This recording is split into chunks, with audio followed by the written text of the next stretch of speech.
Let's get that pantry prepared and whip up a chicken and broccoli casserole meal in a jar.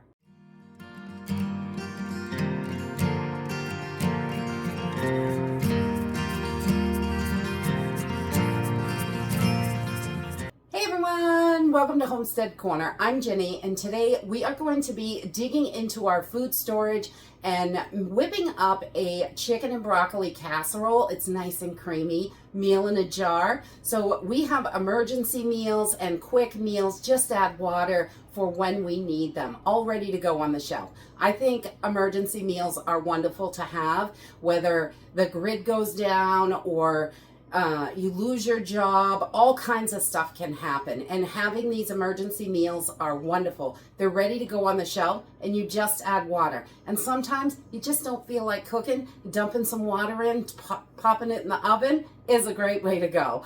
So we're just going to use some basic ingredients from our food storage. I'm going to use some rotini pasta. You can use any shaped pasta you want for this.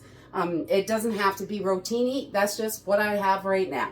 So I'm also going to use some freeze-dried chicken. Dehydrated works just as well as freeze-dried. The freeze-dried is going to last a little longer in the pantry, but if you're going to use these up in 5 years, dehydrated is going to work perfect. So either way, whatever you have on hand will work for this.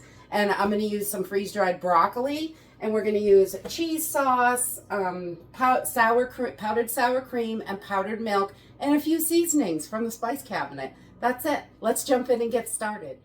So today we're going to use a quart-sized jar, and this is going to feed about 4 people. If you only have 1 or 2 people in your house, you can cut this recipe in half and put it in a pint-sized jar. That will work as well. And I would cook it in a bread pan. That is more appropriate size for 2 portions.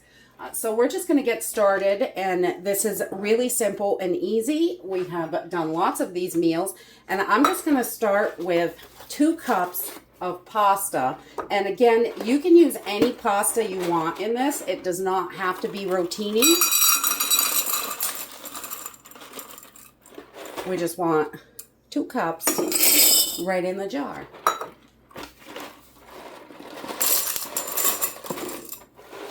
And then we're going to add 1 cup of our freeze-dried chicken or dehydrated, whatever you have. Your freeze-dried is going to last a little bit longer, 10, 15 years once these are all made up. And your dehydrated is probably only going to last, most dehydrated foods only last about 5 years. And all those powders in there, just throw them right in. They're extra nutrients and flavor. All right, and then we're going to just kind of shake these down a little bit. We're going to add our powders next. We want to do the big chunky stuff first, and then our powders next so that can fall all down through it, and it's going to fit in this jar because it won't fit if you put it in powders first. Okay, so then we're going to do 1/3 cup of our cheese sauce, cheese powder, whatever kind you have is going to work for this. And 1/3 cup of your sour cream powder. We want to get that in there. That gives it such a nice flavor. And 1/3 cup of milk.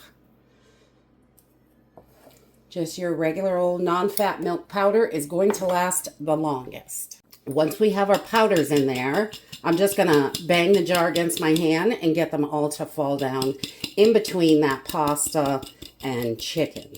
Then we're going to season this up, and I'm going to take 2 tablespoons of just minced onion from the spice cabinet. That works perfectly. I like plenty of onion in there, so I'm doing 2 tablespoons of minced onion.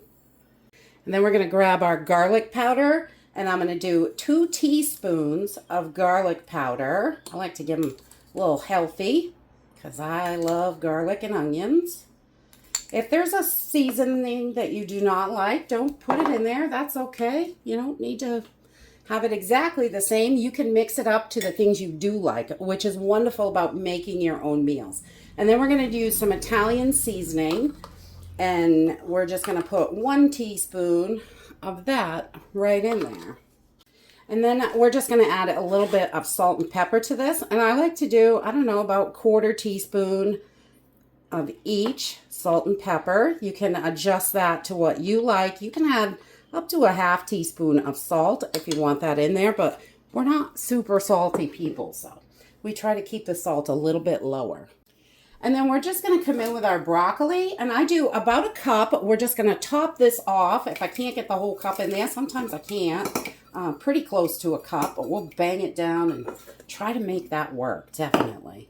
So if you just give it a quick little bounce in, you can usually get the rest of that in there. It's nice and tight and definitely a full jar. All right, so we've got our cup of broccoli in there. If you don't like broccoli, you can adjust this to a cup of whatever vegetables you do like. You could do asparagus, green beans, peas and carrots, anything really, whatever you like. Do a little bit more in there, and those powders, get them in there. More nutrition, more flavor. They are just wonderful. We don't throw any of those powders away. It's too expensive. We definitely want to use every bit that we can. We just want to make sure our cover is going to go on. All right, once you have everything in the jar, you want to make sure you're cleaning your rims. There's always a lot of dust on there. And then you can add a 100cc oxygen absorber and your lid and ring. If you want to do that, you can do it that way. You can use a vacuum sealer and you don't need the oxygen absorber that way. It's totally up to you and how you want to do it. These can also be put in Mylar bags. If you know you're going to use them up within a year, you could use a Ziploc bag. They're also great for camping and hiking because all you have to do is add water. But right now, we're going to take one of these over and cook it up. To cook this up is so simple and easy. I'm going to use an 8x8 pan, and I'm going to just give it a little bit of olive oil spray in there. You don't have to grease your pan. It doesn't really stick, but I like to add it, and those fats are good for you. So if you have it, use it. If you don't have to. And then I'm going to take my whole jar and pour it right in. And it's nice and packed in there because we shook that down a whole bunch of times. So we just want to get all that right in there. And then we are going to take 4 cups of water and add that right to our pan. This is going to be nice and full. So we want to get that right in there. And I have turned my oven on. We're preheating it to 350 degrees. I do that first. And then I'm going to take a whisk and just give this a little mix. Make sure all those powders are nice and wet. We don't want any big dry clumps of anything in there. Like that one. So we just want to get this all mixed in really well.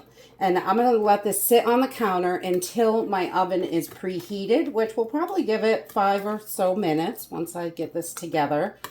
Okay, so once our oven is preheated, this is set for about 7 minutes. If there's any clumpy powders in there, they'll come up to the top, so you can bust those up before you get it in the oven. But we're going to put this in a preheated oven to 350 degrees, about 35 to 40 minutes until it's nice and yummy. Okay, so this cooked for about 38 minutes. It's nice and golden on the edges, a little bit of crispiness on top, and it's nice and bubbly. We're going to let this sit for a few minutes, and we'll give it a try. And that's it. This is so simple and easy. It is ready to go on the shelf. Just a little bit of prep, and you've got tons of meals ready to go. Just add water. I love meal in a jars, and this is super creamy and delicious. So simple to do, and it only takes about half an hour in the oven. In an emergency situation, if you need to cook this and you do not have electricity, this can easily be done in a skillet or pot or something like that, over a fire, on the barbecue, whatever you had to cook with. You could even cook it on some candles if you put a bunch of candles underneath, and it will cook it and boil it for you. So this is super simple and easy. And it has a super yummy, creamy flavor to it. And that's it for today. Dig into your pantry and whip up something delicious. I hope you enjoyed this video, and I hope to see you next time. Bye!